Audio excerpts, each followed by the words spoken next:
Good morning. How are you today?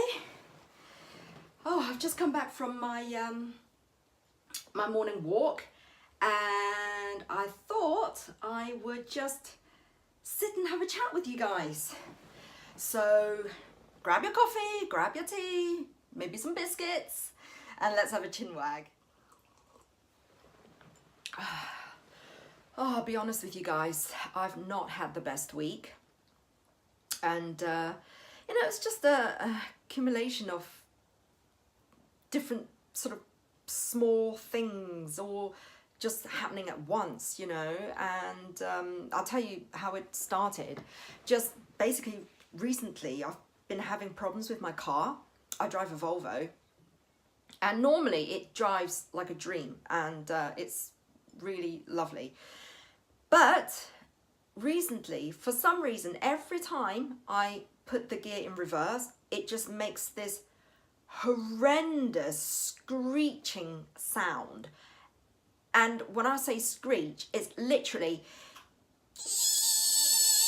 like that. You can hear it a whole street away, and it was really, really awful. So, of course, I took it to the garage. I mean, I did Google, and they said it could be problems with the brake discs or whatever, but I wanted to obviously get to the root cause. So I took it to the garage, and they said the brake discs and pad were very badly damaged, and it was all due to a stone about this size, just a small stone that somehow got lodged in between the discs or whatever. And so over time, because it just kept grinding it down, it caused, you know, all the damages to the brake discs and pads. So obviously I had to replace the discs and pads, and that was about, what, £240. So it was annoying. They had no idea how the stone got lodged there. Well, I don't know. I mean, my front garden, it's all paved with stone, so maybe it's one of those. I don't know. But just that tiny little bugger cost me £240. So, you know, I sorted it out, and I thought, okay, never mind, crap happens, let it go, breathe, forget about it, move on. And then shortly after, the display on the dashboard said, oh, time to take your car in for servicing. So I thought, okay. And so I brought my car in 2 days ago, and thankfully they said, you know, the car's in very good condition and it's ridiculously low mileage. But they just mind things like replacing, I think, a couple of bulbs, and the tire, one of the tires needed replacing. But altogether, that's like another 400 odd pounds. I thought, okay, all right. You just have to pay it, and at least, you know, I've got a nice car to drive again. And then the washing machine in one of my rental properties broke down, so had to replace that. That's like another 250 quid. And it's like, oh my gosh, you know, everything, just all these little things just all happening at once. And I'm thinking, just stop already. You know, before you know it, it was like £1,000, almost £1,000, just like that. And it's crazy, you know, money, expenses that's unexpected, okay? And yeah, it hurts, definitely. Even if you can afford it, it still hurts, okay? Because I work damn hard, right, for my money, and just for £1,000 just to go like that, I could have spent it on something tangible, all right, like a handbag. You know my obsession with handbags, right? I mean, at least with that, I can wear it, I can enjoy it for many, many years, yeah? But these kind of unexpected expenses, when these things happen, it's almost like just flushing your money down the toilet. But, you know, it happens, and you just got to breathe, let it go, let it go, let it go. Ugh. And, you know, it could have been worse, I guess. Nobody died. But there you go. And you know what? On top of that, I'll tell you why. Yesterday, I was really angry because I received an email from one of my son's school teachers. That's my eldest son, Isaac, to say that he had failed to complete 2 pieces of homework, and for which he was given 2 lunchtime detentions, which he failed to turn up to because he forgot. So as a result, he's now been given an after-school detention this Thursday. I was livid. So of course I questioned him, and you know, there's no excuse for not doing your homework, because I do try to check regularly, you know, have you done your homework? Is there anything you need me to go through with you, etc., etc. I do try to do that as much as I can. And all of last week, every time I asked him, he said, yes, Mum, everything's done. It's done. Don't worry. It's all done. Obviously, they weren't. So you can imagine I was pretty angry. And I don't know, maybe I was quite harsh on him, but... And then when he was doing his other homework as well, I think it was art or DT, he said he didn't understand how to do it, and he was asking me for help. And I said, well, when were you giving this? He said, well, last Monday. So I said, well, you've had more than a week. You've had a whole week. And only now you're saying that you don't understand and you're asking me for help? So that's not acceptable. All of last week, you could have asked your teacher to explain to you. You know, you don't leave things to the last minute. And that's just what's so annoying. So, of course, you know, I was doubly angry. And I know that I was quite harsh, as I often am. I don't know whether it's just a case of me having too high an expectation on my child, or what. But, you know, I just kept saying, look, you know, it's your work, it's your responsibility. And, you know, you can't just rely on me to check on you and make sure that you've done everything. You know, I have enough things to deal with. It's hard, you know. Being a parent is hard. You're not given a manual on how to be a parent. And I guess, you know, everybody has their own struggles. And sometimes, you know, I look at him. I look at my son, and sometimes he looks so grown up. You know, he's taller than me now. But then that's not hard. I mean, I'm barely 5 foot. His voice is getting deeper. He's starting to grow some facial hair, and I just think, oh, don't, you know, just don't grow up so quickly. It's too quick. So on the one hand, I don't want him to grow up so quickly. But on the other, I'm always banging on about, you know, wanting him to be more mature, take responsibilities, to grow up and you know, be responsible for your own actions, and think about the consequences of doing things, and you know, look after your little brother, and so I do struggle. This is something that I do struggle with, is wanting him to act more mature and be a responsible person, but at the same time not wanting him to grow up too quickly as well. So, you know, what do you do? It's inevitable. You know, children do grow up too quickly, and all too soon, you know, they lose their innocence. And I think that's the sad thing, is sometimes just seeing their innocence fade, you know, day by day. But, you know, having said that, he is a good boy. And I know I am very hard on him. And he does have a very good heart. And, you know, there are times when he'll do something or say something and I think, wow, that's really lovely, or I just didn't expect that. And certainly I know that I can learn a lot from my kids as well.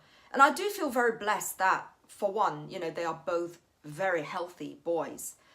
And I sometimes think, wow, how did I manage that? How did I manage to raise two healthy boys when a lot of the times, you know, I seem to navigate through life like a headless chicken, and yet, you know, my boys seem to have turned out okay. You know, I think that, how did that happen? And it's a real blessing, and I'm very, very grateful for that. And certainly, you know, there are, like I said, a lot of things that I can learn from them too. Well, for one, I know that I need to learn to smile more. And that's something my children are always asking me, you know, Mom, are you grumpy today? Are you having a grumpy day? Or other people will say, are you all right, Flo? You okay? I'm like, yeah, I'm fine, yeah. I guess I just have one of those resting bitch face. I don't know, like when I'm just like this. And I could be just thinking, you know, oh, what am I going to cook tonight? But I'll look like somebody just ran over my cat or something.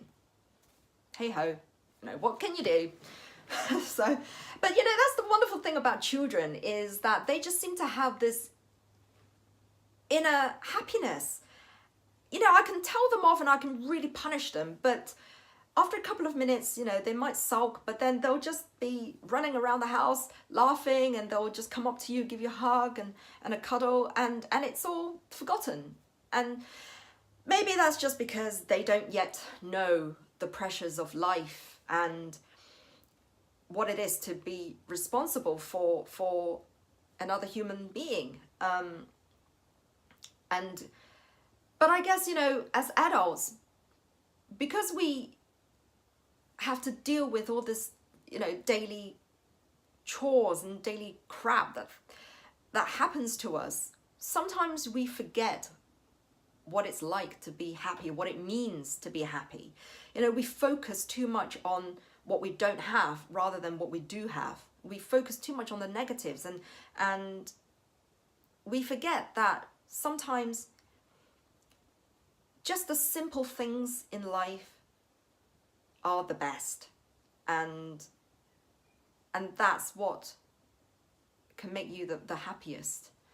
You know, I know that just to have my family around, just to be healthy, just for those two things alone it's more than I can ever wish for. So I am very grateful for that, and I know I definitely need to smile more. So yeah. And you know, one thing about my son is that he's also very forgiving, and that is something that I definitely need to learn as well. Especially, I remember the time when he started secondary school last September, and you know, it was a big thing for him, you know, because he was the only person in his primary school to have gotten into this secondary school, and it's a very big school. So when he started, he didn't know anybody, unlike a lot of the other boys who came from the sort of feeder schools. So it was very intimidating for him. And in the very first week, I remember he came home and I would ask him, you know, are you okay? Is everything, how did it go? How was today? And he would be like, oh, yeah, fine, Mum, yeah, fine. But I could sense that it wasn't fine. Something was off. And after a couple of weeks, he finally opened up to me and he said, Mum, actually, you know, for the past couple of weeks, I've been teased a lot at school. And what happened was this boy just made a comment to him saying, "Oh, you look like rice gum." And that, of course, spread like wildfire. And from then on, every break time, Isaac would be surrounded by a whole group of boys, probably sort of more than 10, 15 boys, just surrounding him going, "Rice gum, rice gum." And you can imagine how intimidating that would have been for him. And, you know, and the boys would be trying to sort of tug at his bag, his uniform, and trying to touch his hair and flick him, and all the while saying, "Rice gum, rice gum." And yet, you know, he didn't report it to the teacher. He said he didn't want to start his first term being known as a snitch. And so I thought, okay, well, let's find who is this rice gum person. So I did a search, and it turns out that it's this famous YouTuber who's got like, I don't know, 10 million followers. So he's rich, and he's, I think he's Vietnamese, Chinese, I don't know, but he's sort of American born. But certainly he's very well known, and he makes a lot of money because he sells his own merchandise. He's got an Instagram model girlfriend. So I said to Isaac, you know what? There could be worse things that you could be compared to, and at least you're being compared to somebody who's famous and rich. So, you know, why don't you just laugh with it? I know it's very difficult, but sometimes if you react badly and the boys can see that it's affecting you and it's upsetting you, they're going to do it even more. But if you act like you don't care and you are in on the joke, then it's not going to be any fun for them anymore, and they'll just move on. And I said, well, look, just try that. And if it doesn't work, if things continue, then I will definitely see the teacher about it. So I didn't expect him to listen to my advice, but thankfully he did. And he said that, you know, the next day when the boys were doing all of this rice gum stuff again, he just said, yeah, you know, do you want my autograph? Huh? Do you want a selfie? Hey, come on, guys. And I think the boys were a little bit surprised at his reaction. And then, so they started sort of laughing and go, yeah, come on, let's do selfies. And so they were pretending to take selfies on their phone.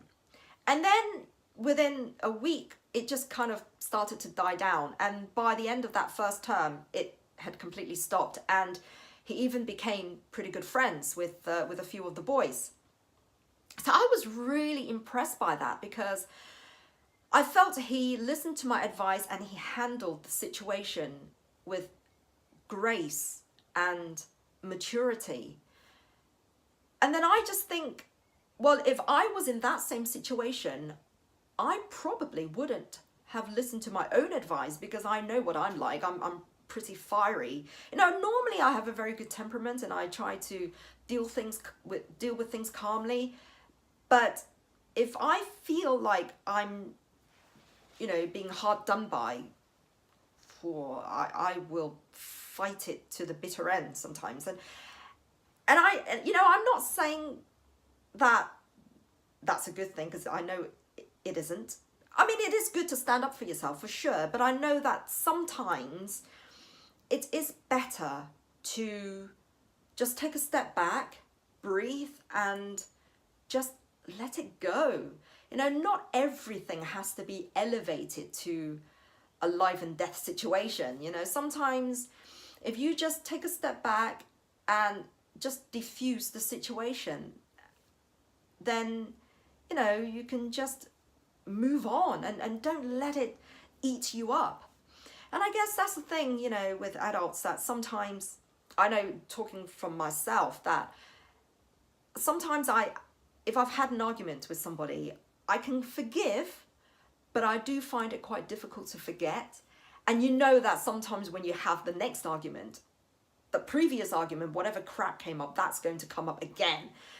So it's just kind of learning to let go and not hold grudges, and move on, you know, because not necessarily for the sake of the other person, but definitely for your own sake. It's good to not sweat over the small things, just let it go and not get affected so much by it, because otherwise you just end up being bitter and grumpy and just being one angry person all the time, and definitely that's not good, because that just destroys your soul. So I know I'm a work in progress, and it's something that I definitely need work on, and I think I am getting better. There are times though that I can just fire off, but you know, hey, I can only try. And there was another time, actually, I remember very clearly. It was when I brought Isaac down to Kensington and we decided to have a weekend away. This was his birthday a couple of years ago. And this was the first time that I'd really, because I've been working a lot, and this was the first time that I'd spent, you know, some mother and son time together. So we went to the museums around Kensington. And I remember the first time, you know, we walked past this homeless person, and this person had this big dog with him. And we'd just come back from dinner, and we had a Japanese meal, and I ordered way too much. So I packed some of the noodles that we barely touched in a takeaway box. And we walked past this homeless person, and Isaac would not let me go. He said, Mom, you know, we need to give him some food. We need to.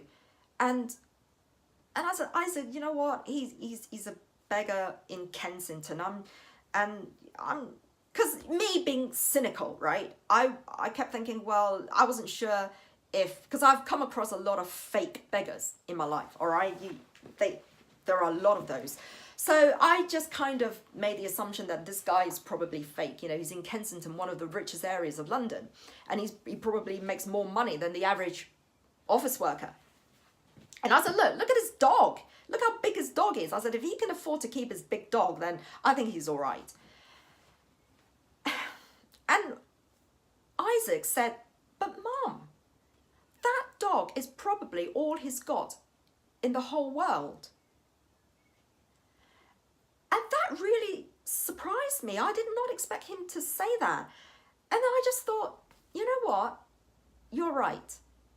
You're right. Maybe I'm just being cynical. And, you know, as adults, you do become cynical because you learn the realities of life, right? So it does make your heart hardened sometimes. But when he said that, I just thought, wow, that you're absolutely right. And so I thought, okay. So I thought, all right, let's go up to him. So I went up to him and I said, excuse me, you know, I hope you don't mind, but we've just had dinner and we've got a lot of noodles left over. Would you like some? And he said, this homeless guy said to me, oh, sorry, I don't do noodles. I was just thought, what? Ooh, you know. I just felt really bad for Isaac, okay? Because Isaac had this heart that he really wanted to give and wanted to help this guy. And it felt like a slap on the face. So I guess, you know, we were hit with a dose of reality, but hey, nevertheless, what Isaac said made me think that, you know, sometimes we do have to look at things with an open mind. And yes, it's good to judge and you know, sometimes we do have preconceived ideas about a person or a situation, but it is also good to keep an open mind. And that's something that I try to do as well. And it's all because of what my son said, that really helped me to kind of look at things sometimes from a different angle. Yeah. And you know, so I guess, you know, he's a good boy. Sometimes he'll just come out with a lot of sense. You know, despite all his foolishness, he does come out with some golden nuggets sometimes. And my little one, Noah, he's funny as well. I remember, you know, one time I asked him, I said, oh, Noah, what do you want to be when you grow up? And without thinking, he said, I want to be a man. I thought, okay, well, that's good. Sounds good to me. And but recently I asked him again, I said, so what do you want to be when you grow up, Isaac? And he said, Noah, and he said, I want to have an ice cream van. I thought, oh, okay, you know, that surprised me actually, because I expected him to say something like, oh, you know, I want to be a policeman or Incredible Hulk or something, you know. But that's the funny thing about children is, you know, they have these dreams, and no matter how ridiculous or how big the dream is, for them it's real and it's plausible. You know, they could be thinking about, oh, you know, I want to fly to the moon in a Superman suit or something. And for them, they see nothing wrong with that. It's real, it's doable. But for us adults, you know, I know for sure that in my life, I have given up on a lot of things that I wanted to do because I thought, oh, that's just stupid, or that's never going to happen. You know, forget it. It's ridiculous. So my little voice tells me that it's not going to work. Forget it. It's crazy. So, you know, in fact, if 10 years ago I had said to myself that, Flo, you're going to start a YouTube channel at the age of 45, I would have said that's ludicrous. Don't be ridiculous, right? But yet here I am. So I guess sometimes, you know, as adults, it's important maybe just to hang on to your dreams. Don't give up. No matter how old you are, don't give up on your dreams. Of course, they need to be realistic as well. But if you know that it is achievable, then you owe it to yourself to do everything within your power to make your dreams come true. And it may be a case that you have to think big, but act small. And that means setting little targets with each target, it will get you closer to your dreams. But don't think that just because you're at a certain age, that is never going to happen. Never think that. I think, you know, you do need to retain sometimes that bit of childishness and believe that if you can dream it, you can see it, then you can do it.